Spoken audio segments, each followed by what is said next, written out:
আমার হাজবেন্ড আজকে নির্দোষ থাকা সত্ত্বেও 16 বছর যাবত জেলের গাড়ি চলতেছে। আমাদেরকে মেরে ফেলেন, নাই তো আমাদেরকে জেলে ভরেন। আমার বিয়েতে বিয়ার 22 দিন সংসার করি, সংসার আমি করতে পারি না ঠিক মতন। আজকে 17 বছর ধরে আমার স্বামী কারাগারে আছে।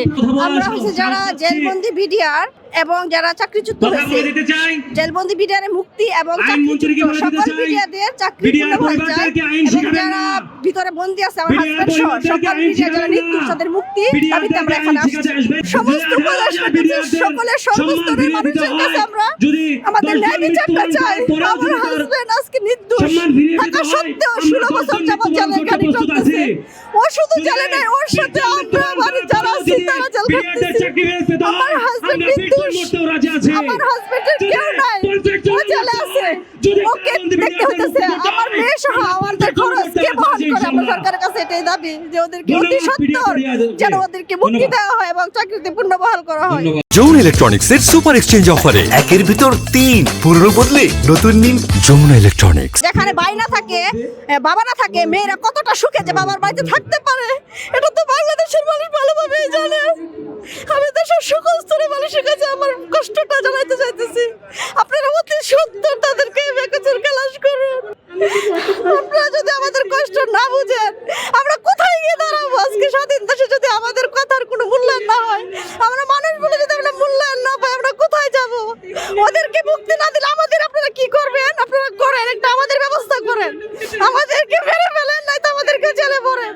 আমরা আর ধৈর্য ধরতে পারি না, প্রতিদিন আল্লাহর কাছে বলি, আল্লাহ ওদেরকে তুমি খালাস করো, নাই তো আমাদেরকে উঠায় নিয়ে যাও। আমরা এই জীবন আর কিভাবে চালাই? 2009 সালের 25 এবং 26 ফেব্রুয়ারি হাসিনা ফ্যাসিস্ট সরকার আমাদেরকে বিভিন্ন মেয়াদে সাজা দিয়েছে। বাংলাদেশের ঢাকাতে গ্যাঞ্জাম হওয়ার ঢাকাতে পরিকল্পিত হত্যাকাণ্ড করার পরে দেখা গেছে যে ওই পরিকল্পিত হত্যাকাণ্ডকে বিদ্রোহী রূপ দিতে যেয়ে বাংলাদেশের প্রতিটি স্থাপনায় বিদ্রোহী নামে ঘোষণা করে এবং 18টা স্পেশাল কোড করে 54টা স্থাপনায় প্রায় অনেক সদস্যদেরকে জেল দিয়ে চাকরিচ্যুত করছে। আমাদের দাবি, আমরা তখন নিরপরাধ ছিলাম, আমাদের কোনো অপরাধ করিনি, যেহেতু এটা একটা পরিকল্পিত হত্যাকাণ্ড।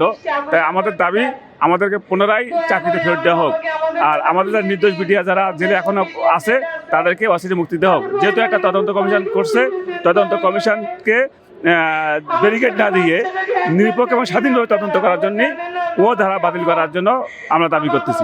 আমার হাজবেন্ড কারাগারে আছে। আমার বিয়েতে বিয়ার 22 দিন সংসার করি, সংসার আমি করতে পারি না ঠিক মতন। আজকে 17 বছর ধরে আমার স্বামী কারাগারে আছে।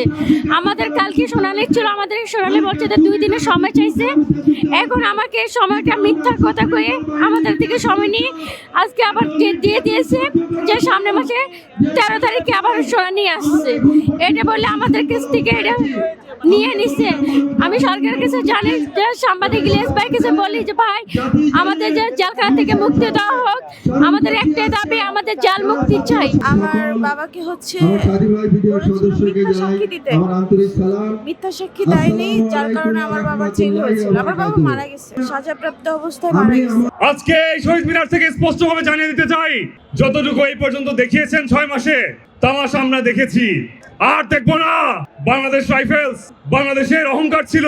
স্বৈরাচারী ফ্যাসিস্ট শেখ হাসিনা সেই অহংকারকে ধূলিসাৎ করার চেষ্টা করেছিল, আমাদেরকে জ্বালিয়ে দেওয়ার চেষ্টা করেছিল। সেই ছাই থেকে আমরা আবার নতুন করে পুনর্জন্ম হয়েছি।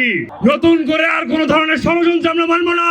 আজকে এই শহীদ মিনারের কর্মসূচি থেকে ঘোষণা করতে চাই, এই পরবর্তীতে যে 8 দফা দাবি, যেটি 6 দফা থেকে আমরা এক্সটেন্ড করে নিয়ে আসছি, সেই 8 দফা দাবি যতক্ষণ পর্যন্ত পূর্ণ না হবে, মেনে না নেওয়া হবে, একটিও যদি অপূর্ণ থেকে যায়, আমরা এই মাঠ ছাড়বো না।